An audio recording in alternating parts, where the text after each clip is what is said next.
It was a difficult decision. It was never, ever an easy decision.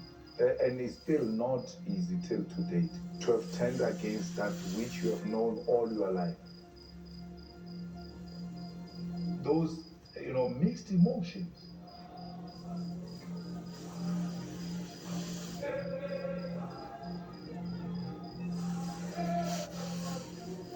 Then I go to explain to my grandmother that we are forming a political party which is going to fight the ANC, so you are going to have to now change to support this party. She's like, Sello, Kurasa Hotela Mandela. She can't just wake up and one day she turns against everything that she has known all her life, that she has fought for, in her own right, in her own individual capacity, in the conversations under trees, in societies, in whatever gatherings they had during apartheid. Now they must wake up one morning and say, no, this thing is no longer part of us. She's like, my guy, how do I do that? It's a huge decision which has got huge implications. What is history going to say about us?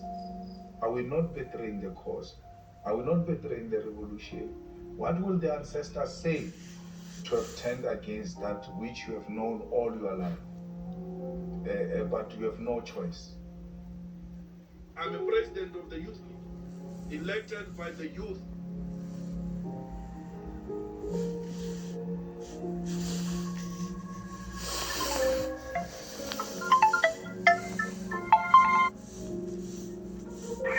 Hello?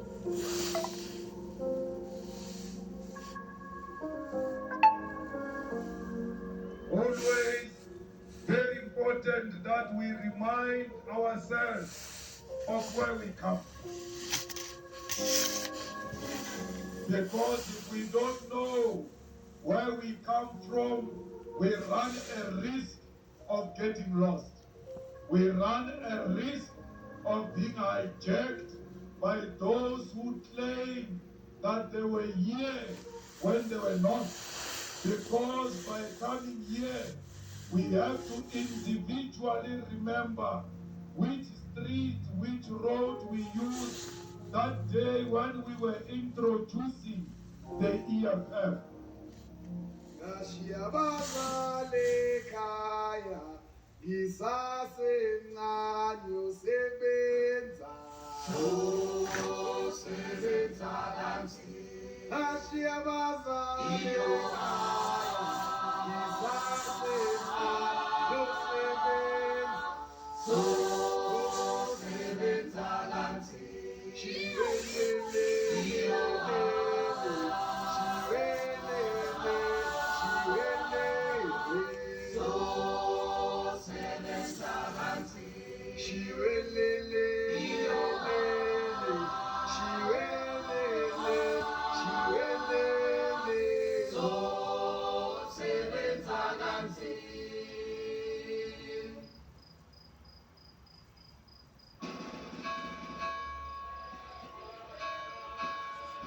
In 2011, right, we go to our national conference of the ANC League.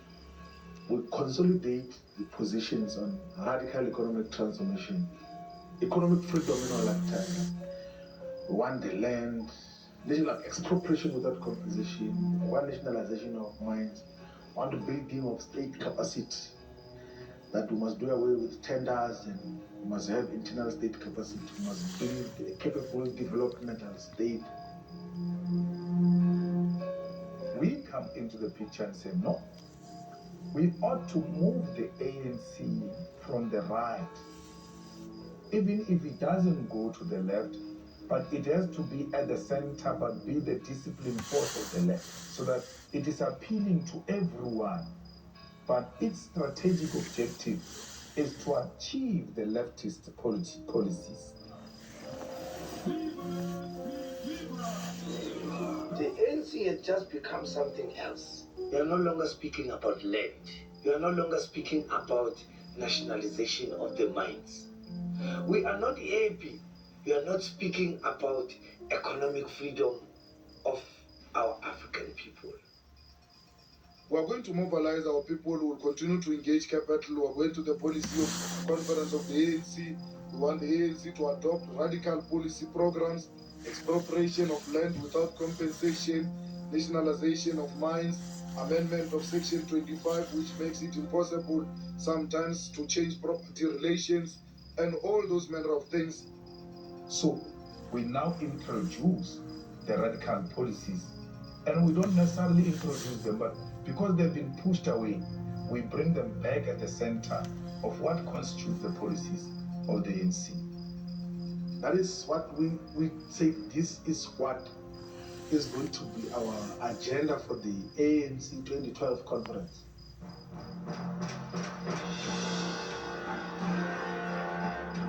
We then immediately adopts these policies. We go to the ANC National General Council, where the ANC officially now adopts this policy. Throughout that NGC, Trevor Manuel, Ino Godongwane, Pravin Gordon, you can name them. They are outside saying to the media, no, such a discussion is not happening inside. The ANC has not adopted nationalization policy, and it's not by mistake. The president has articulated on the issue that at no stage we are going to nationalize or change our policies. Then we stand up and say, no, that is not the resolution. The land must be shared amongst all South Africans. We can't say South Africa belongs to all of us, whereas a small minority controls the means of production. If Malema wants to be engaged in a public discourse, I don't see anything wrong, but it does not inform government policy. So I just want to say, in my lifetime, there will be no nationalization. We eventually, in front of the media, take the decision that we are going to nationalize. Nationalization will happen in our lifetime. The Youth League, so that actually the old, neoliberal forces that were sustaining the status quo still had some leverage within the ANC. Literally, the first media statement we issued, the ANC says, no, the ANC clique is losing it now, we must act on it. So they started coming up with a slogan called economic freedom in our lifetime. There's actually an ANC clique t-shirt from 2009, 2000 or 2010, somewhere there, which is written economic freedom fighters. So we then used to say that we are a generation that is fighting for economic freedom. A generation is conceived, the ANC Youth League generation of President Malema. It crafts its own mission, economic freedom in our lifetime. We will achieve economic freedom in our lifetime. The emergence of that radical voice within the Youth League, it was corresponding to the organic crisis, to an economy that was failing to resolve the socio-economic issues that are confronting the majority of the people. And then they came up with a radical socio-economic program, at the heart of which was the nationalization of the mines and other strategic industries, including the land. What we did in the NGC to say we must nationalize the mines, we must expropriate the land and so on. The ANC is rejecting that. What do we do? What makes the ANC to be what it was that time is the 1949 Youth League Program of Action, which was adopted in 1945, resolved to be an ANC Program of Action in 1949 from being Youth League. That's how then the ANC get radicalized and then adopts the Freedom Charter in 1955. And then the Boers now began to realize that this thing is no longer a sweetheart organization, it's a fighting force. That's when they started arresting them, Rivonia trials and banning of the ANC, early 60s and all of that. So I was executing the mandate of the youth, which was very radical, which was very clear. which was historical. Tony again looks for me after the conference. We're done, everybody has gone home. He says to me, two things are going to happen to you. One, they're going to expel you. If they can't expel you, they're going to kill you. The Youth League and Julius didn't retreat. They went to a conference of the years and he was re-elected as president, and I looked at the resolutions of the conference.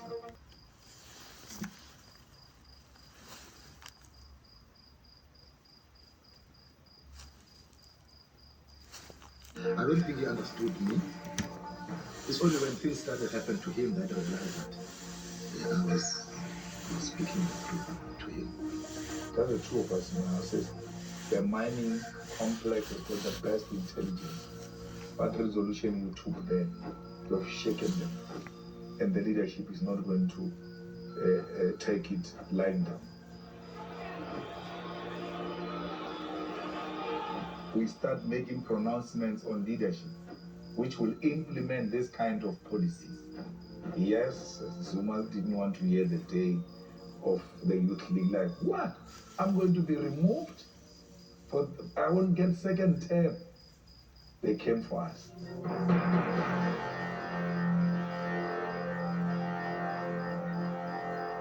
I said to the ANC, don't expel me. Leave me with the cat. For because it has never been positions for me. I just wanted to belong and continue to agitate from the ground as an ordinary member. You can do everything that you want to do, but don't take our membership away. The only thing we know at this moment is the ANC. The ANC conservative leaders, handlers and funders of the ANC, realize that problem is brewing here. Arabakubeli this one. Let's get them away. The appeal of Julius Malema, the appellant's appeal against his conviction for contravening Rule 25. I mean, it was a political witch hunt. Cyril Ramaphosa was the chair of the National Disciplinary Appeals Committee, with people like Trevor Manuel, Jeff Hadebe, and so on. So that was also loaded by, the liberals in the ANC, and they obviously wanted to impress their white masters. Johan Rupert says the Youth League is like an irritating mosquito. It needs a tool. They had a lot of pressure from industry that you guys must get rid of those people because they are posing danger to us. They are going to radicalize the ANC, which we have successfully tamed it. A key factor in sustaining these historical inequalities was the leadership of the ANC that was defending, not just reluctant to change the situation, but defending the status quo.